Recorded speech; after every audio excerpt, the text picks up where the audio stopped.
ওকে, হপকিন্সটা পড়ে ফেলি, চলো। GM Hopkins. তো প্রথমে হলো আমরা উইন্ড হবার পড়বো। তো কি বলছে দেখি। Which bird is called the windhover? কোন পাখিকে উইন্ড হবার বলা হয়? দ্য ফ্যালকন, অথবা ক্রেস্ট্রেল, অথবা তোমার হাউক, এরকমও বলতে পারে। তুমি ফ্যালকন দিতে পারো, ওকে ফ্যালকন দাও। The falcon is called the windhover. তো ফ্যালকনকে বা বাজ পাখিকে উইন্ড হবার বলা হয়। ওকে, তারপর what is the meaning of caught in line one? তো 1 নাম্বার লাইনের মধ্যে কট এই শব্দটা দ্বারা কি বোঝানো হয়েছে? In this poem, caught means to behold or to witness. তো এই কবিতার মধ্যে কট মানে হলো দেখা কিংবা প্রত্যক্ষ করা। What is addressed by morning's minion?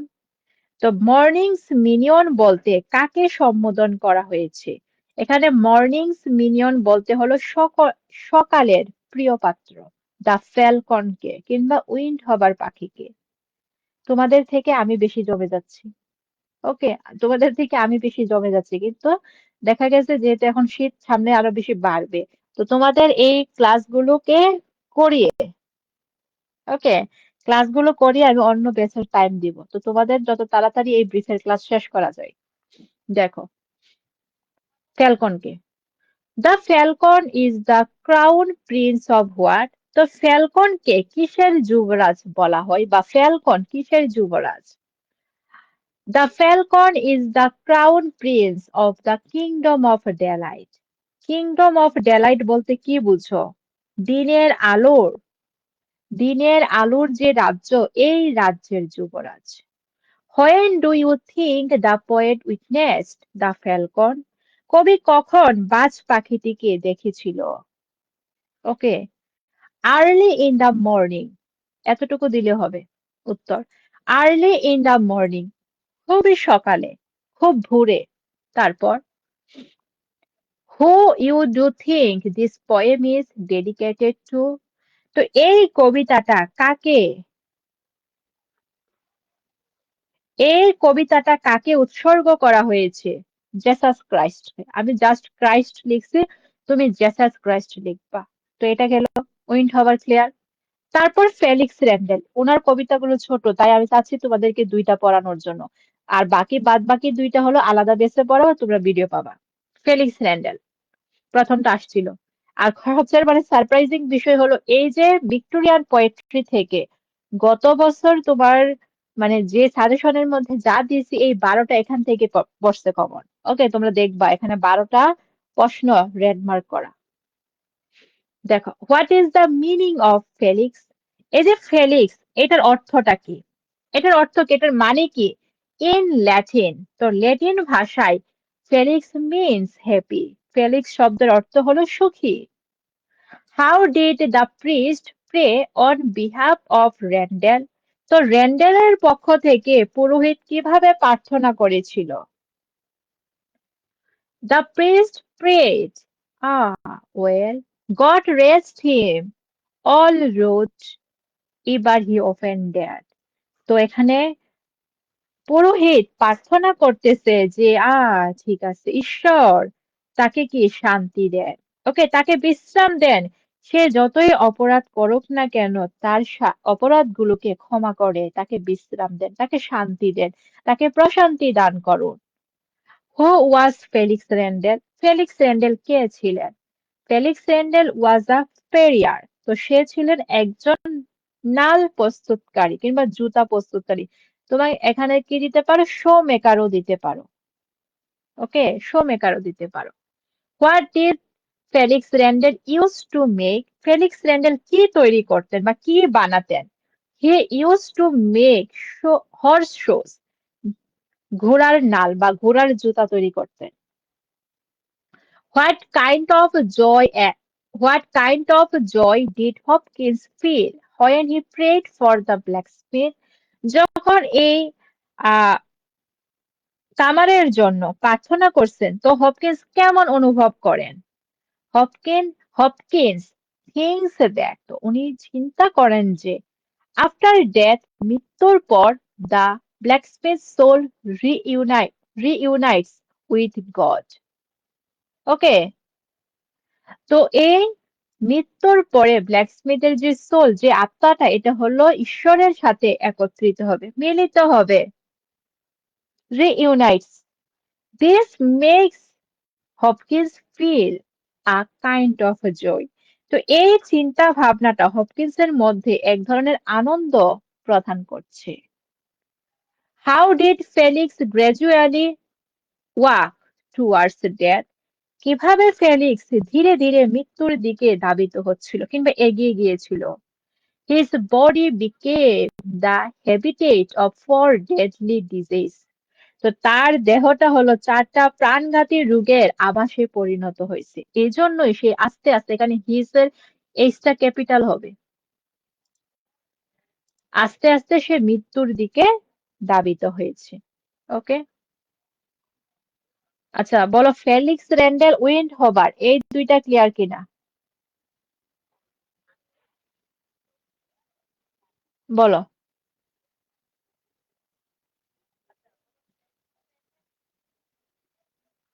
তোমাদের হলো, মানে তোমরা তো জাস্ট বসে বসে দেখতেছো, ওকে। তো আমার একটা হাত হয়েছে আমি গরম করতেছি, আরেকটা হাত হয়েছে গরম করা যাচ্ছে না, কারণ কি আরেকটা হাত দিয়ে আমি মাউস ট্যাপ করতেছি, তাই মানে একটা হাত একদম অবশ হয়ে গেছে। ওকে, তো তোমাদের তাড়াতাড়ি ক্লাস শেষ করলে শান্তি। দেখো, spring and fall, what is the meaning of golden grove? তো এই গোল্ডেন গ্রুপ এর মানে কি? It is golden trees in a group.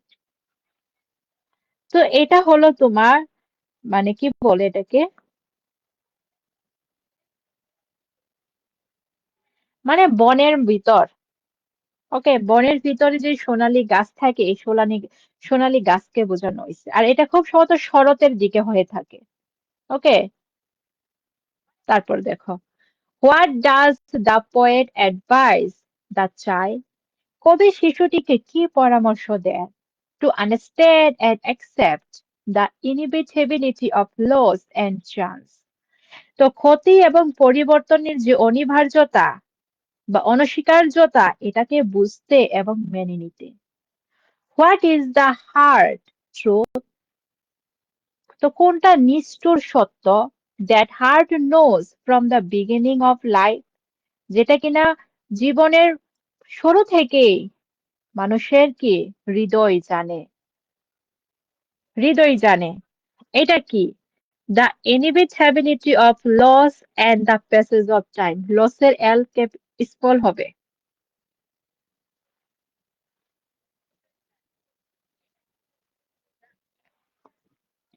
এই যে এখানে এলটা দেখো,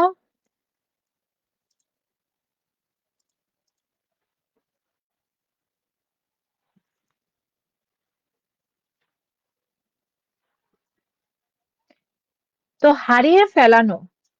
হারিয়ে ফেলা এবং সময়ের বয়ে যাওয়াটাই, সরি, হারিয়ে যাওয়ার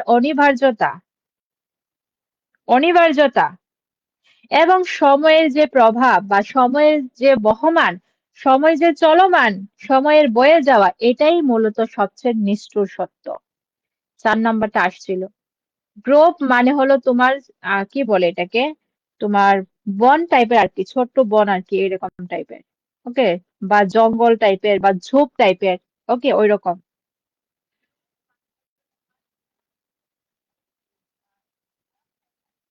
অথবা বাগানও বলতে পারো, বাগানও বলতে পারো তুমি। আহ গ্রোভ মানে হলো বাগানও বলতে পারো।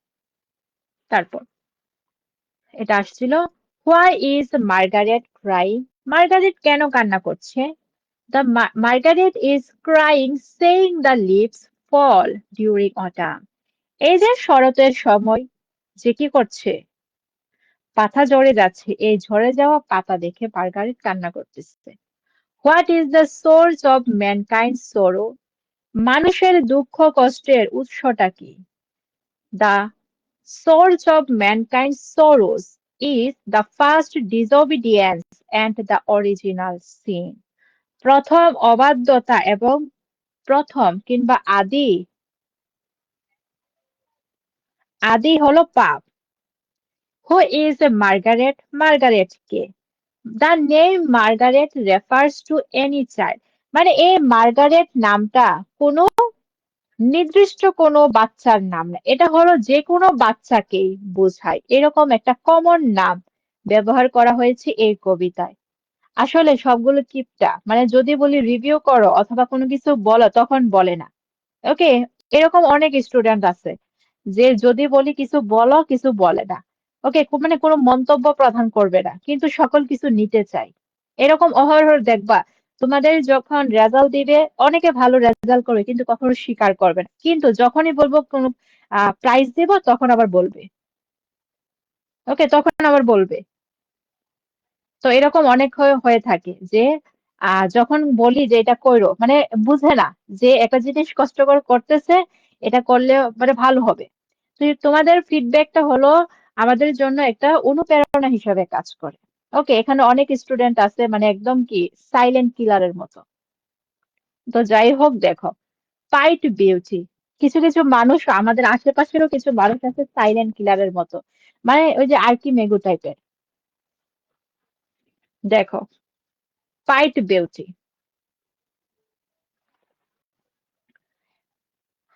how would you describe the speaker's emotional state?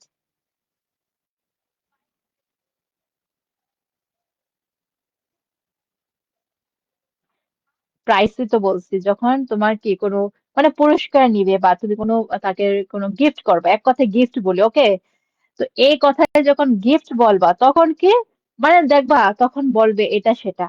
কিন্তু যখন মানে তুমি বলো যে তাদের রেজাল্ট হয়েছে, পোস্ট টোস্ট করতে পারো গ্রুপে, উমা এটা করবে না। গ্রুপে পোস্ট করতে পারো, এটা করে না।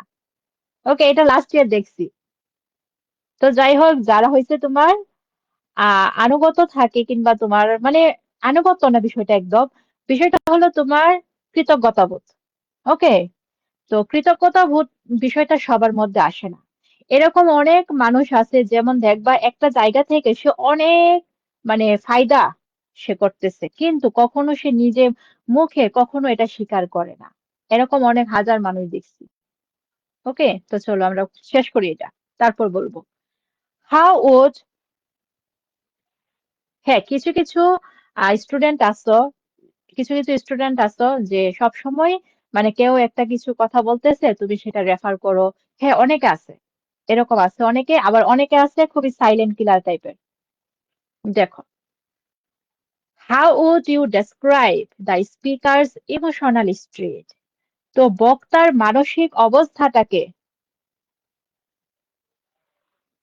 বক্তার মানসিক অবস্থাকে কিভাবে বর্ণনা করবেন? The speaker's mood was a glorified word. তো এখানে বক্তার যে মানসিক অবস্থা, এই অবস্থাকে হলো তোমার মহিমান্বিত একটা বিষয় বলে বর্ণনা করা হয়েছে। আর কি মেঘু কেন বলছি এটা, যে তুমি কমেন্ট করছো সেও বুঝছো আমিও বুঝছি। ওকে, কারণ এই নামের একটা সিগনিফিক্যান্স আছে। ওকে, এটা আমরা জানি। তারপর দেখো, how is this poem praise song? তো এই কবিতাটাকে কেন প্রশংসা গীতি বলা হয়? Because it glorifies God for creating dapple things. কারণ এই কবিতাটা হলো সৃষ্টিকর্তা যে তোমার ড্যাপল থিংস মানে রং বেরঙের জিনিস সৃষ্টি করেছে এটার জন্য সৃষ্টিকর্তার প্রশংসা করতেছে। অথবা একই প্রশ্ন অন্যভাবে দিতে পারো, বিকজ ইট গ্লোরিফাইস, কারণ এই কবিতাটা প্রশংসা করেন গড, সৃষ্টিকর্তাকে, for the beauty of diversity and imperfection in nature, প্রকৃতির মধ্যে যে রং বেরঙের সৌন্দর্য অপরিপূর্ণতা আছে এই সকল কিছুর জন্য। বিকজ ইট গ্লোরি, অথবা তুমি দিতে পারো, because it glorifies God for creating various beautiful objects in nature, প্রকৃতির মধ্যে যে বিভিন্ন সুন্দর উপাদান কিংবা প্রকৃতির মধ্যে যে বিভিন্ন সুন্দর জিনিস সৃষ্টিকর্তা সৃষ্টি করেছেন, এই সৃষ্টির প্রশংসাটা এই কবিতাটা করেছে, এই জন্য এটাকে প্রেজ সং বলা হয়, মানে প্রশংসা গীতি বলা হয়। Who wrote the poem Pied Beauty? Pied Beauty কবিতাটাকে কে লিখেছেন? Gerard Manley Hopkins wrote the poem Pied Beauty. তো জেরার ম্যানলি হপকিন্স লিখেছেন। What is a cartal sonnet? Cartal সনেটটা কি? A cartal sonnet is a shortened version of the traditional sonnet form. তো এই কার্টাল কিংবা সংক্ষিপ্ত সনেটটা হলো তোমার প্রথাগত কিংবা প্রচলিত সনেটের একটা সংক্ষিপ্ত রূপ। ক্রিয়েটেড বাই জেরার ম্যান্টলি হপকিন্স, যেটা কিনা জেরার ম্যান্টলি হপকিন্স উদ্ভাবন করেছেন। What is sonnet? সনেট কি? Sonnet is a lyric poem. তো সনেট হলো একটা গীতি কবিতা consisting of 14 iambic pentameter lines, যেটা কিনা তোমার সাধারণত যে 14 লাইনের আয়াম্বিক পেন্টামিটার লাইন্স নিয়ে গঠিত। What message does G.M. Hopkins give in his poem Pied Beauty? তো পাইট বিউটি কবিতায় হপকিন্স কি বার্তা, ওকে, কি বার্তা দিয়েছেন? The message of the poem Pied Beauty is, তো পাইট বিউটি কবিতার বার্তা হলো God's capacity for creating unique beauty. তো এই যে সৃষ্টিকর্তা, সৃষ্টিকর্তা তোমার কি অনেক সুন্দর জিনিস সৃষ্টি করতে পারে। এই যে সৃষ্টিকর্তার একটা অপার ক্ষমতা আছে, এই অপার ক্ষমতাটাকে সকলের কাছে তুলে ধরাটাই হলো জিএম হপকিন্সের পাইট বিউটি কবিতার মেসেজ বা বার্তা। What is meant by brute beauty? Brute beauty বলতে কি বোঝানো হয়েছে? It means natural untouched beauty. তো এটা হলো তোমার প্রাকৃতিক এবং অকৃত্রিম সৌন্দর্যকে বোঝানো হয়েছে। ওকে, তো এটা আমাদের হপকিন্সের কবিতাগুলো ছিল।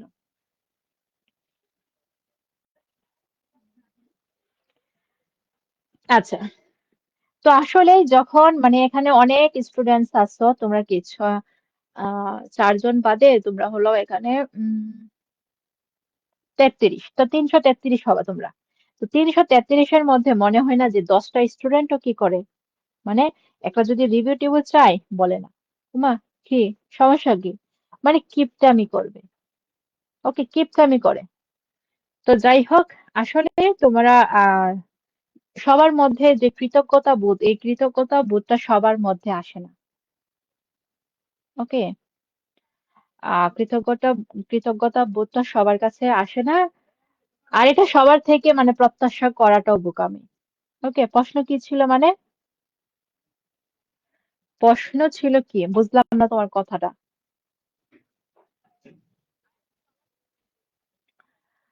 আর তবে তোমাদের সিনিয়রদের যে রেজাল্ট হয়েছিল, আলহামদুলিল্লাহ আমি স্যাটিসফাইড হয়েছি ওদের রেজাল্ট দেখে। তারপরেও কিছু আরো কিছুরে ভাবছিলাম যে ওরাও ভালো করবে, কিন্তু আনফরচুনেটলি ওরা ভালো করে নাই। দেখা যাক ফাইনাল ইয়ারে ওরা কি করে। ওকে, তবে অ্যাজ আ ফার্স্ট বেস ওদের থেকে মানে ওরা যতটুকু ভালো রেজাল্ট উপহার দিছে খুবই মানে স্যাটিসফাইড। ওকে, তো ওদের থেকে কিন্তু সবচেয়ে হাইয়েস্ট পয়েন্ট ছিল 3.38। ওকে, ইয়ার কথা বলছি, আহ দিনারার কথা। ওকে, তো এই ও মানে একটা কোর্সে ওর হচ্ছে C+ ছিল। আমি ওরে বলছিলাম, ওরে বলছিলাম যে এটাকে তুমি ইয়ে করো, রিচেকের আবেদন করো। তোর ফ্যামিলি মেম্বার্সরা নাকি বলছে না থাক, যেহেতু মার্কস ভালো আসছে বা পয়েন্ট ভালো আসছে আর দেওয়ার দরকার নাই। ওকে, তো আমি একটু ওরে একটু বকাও দিছি যে বোকামিটা কেন করছে। ওর যদি মানে ওইটাকে রিচেকের আবেদন করতো, আমি 100% শিওর ছিলাম ওর এটাতে অবশ্যই পরিবর্তন হতো। তখন ওর পয়েন্ট চলে যেত 3.40 উপরে। ওকে, আর ওর কিন্তু ফার্স্ট ইয়ারে তোমার 3.50 খুব সম্ভবত ছিল, 50 অথবা 54 ছিল খুব সম্ভবত। ওকে, তো ও পরবর্তীতে ভুলটা বুঝতে পারছে। দেখা গেছে যে রিচেকের পরে অনেকের তোমার পয়েন্ট চেঞ্জ হয়েছে। তো ও পরবর্তীতে মানে নিজের ভুলটা রিয়েলাইজ করছে যে আসলে এখানে ভুল হয়েছে একটা। ওকে, তো এটা ছিল আমাদের মানে আমার লাস্ট ইয়ারের পেইডের সবচেয়ে হাইয়েস্ট যে পয়েন্ট, এই পয়েন্ট। তারপর ছিল 3.34 আরেকটা মেয়ে। তারপর হলো 3.25, এটা অনেকে পাইছে। আবার 3.28, এটাও অনেকে পাইছে। ওকে, তো আশা রাখতেছি তোমাদের ব্যাচ থেকেও ভালো করবা। ওকে, ভালো করবা ইনশাল্লাহ। তো এভাবে মাথায় রাখো। আচ্ছা, না আর্কিমেগোর যে কথা বা তাৎপর্য, এটা হচ্ছে মানে সিক্রেট একটা কোড। ওকে, সিক্রেট কোড। তো সিক্রেট কোড তো আর সবার মানে পাবলিকলি তো ডিসকাস করা যাবে না। তো আর্কিমেগো যে কথাটা, এই কথাটা হলো আমরা সিক্রেট বা সিম্বল, তোমার কি এটাকে হলো একটা সংকেত হিসাবে ইউজ করি। ওকে, যে করছে বা যে প্রথমে বলছে সেও বুঝছে, আমিও বুঝছি, মানে আমরা দুইজনই বুঝছি যে এটা কেন আর্কিমেগো বলছি। ওকে, তো যাই হোক, কিছু কিছু কথা সিক্রেট থাকাই ভালো। ওকে, আচ্ছা বলো, আর কারো কোনো প্রশ্ন আছে? তো তারই সাথে সাথে আমাদের কিন্তু ভিক্টোরিয়ান পোয়েট্রির দুইটা টপিক ক্লোজ হয়ে গেল। ওকে, তো দুইটা টপিক, আর বাকি দুইটা টপিক হলো যেহেতু বড় বড়, বাকি দুইটা যেহেতু বড় বড়, তো বড় বড়টা একসাথে নেওয়া যাবে না, দুইটা ক্লাসে নিতে হবে। কবিতার গুলো তো কি পড়তে পারো, কবিতাগুলো তুমি হলো ভালো করে ইয়ে পড়ো, সামারি গুলো পড়ো। দেন যেগুলো তোমার 13টা দেওয়া হয়েছে ওইগুলোতে বেশি ফোকাস করবা, আদারওয়াইজ অন্যগুলোর উপর নলেজ রাখবা। বুঝতে পারছো? অন্যগুলোর উপর নলেজ রাখবা।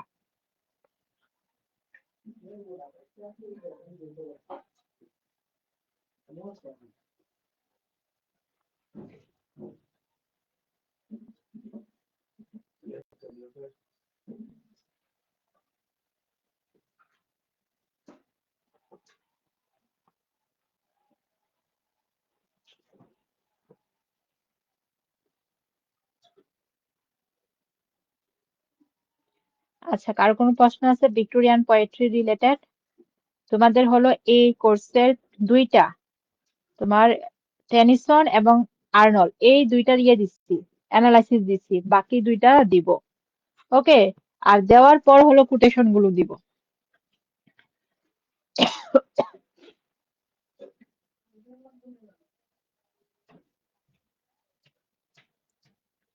অ্যাকচুয়ালি হলো স্টুডেন্টদের যে ফিডব্যাক, এই ফিডব্যাকটা হলো অনেকটা তোমার মানে কি একটা মোটিভেশনই, ওখানে একটা অনুপ্রেরণা, মোটিভেশন বলতে পারো, অনুপ্রেরণা বলতে পারো, ওই রকম ভাবে কাজ করে।